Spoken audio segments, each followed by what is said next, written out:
Fragments.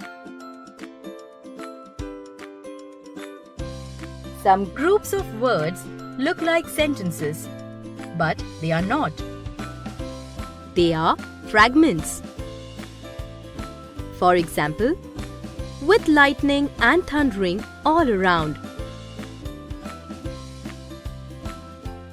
Both a sentence and a fragment are groups of words that begin with a capital letter and conclude with an end mark. A fragment is grammatically incomplete, whereas a sentence has a complete thought.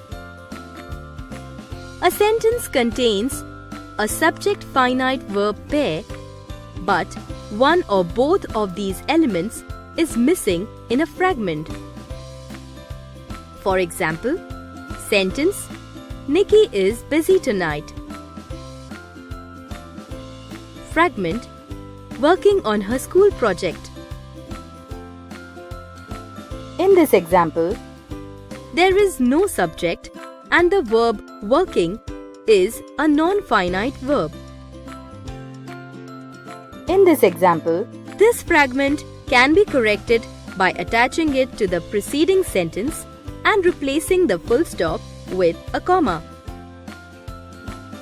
So, we get the corrected sentence as Nikki is busy tonight working on her school project.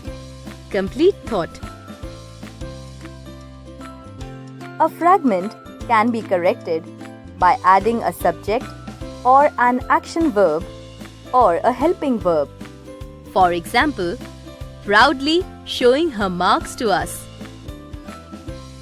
This can be corrected in the following manner. Proudly, she was showing her marks to us. Both a sentence and a fragment are groups of words that begin with a capital letter and conclude with an end mark.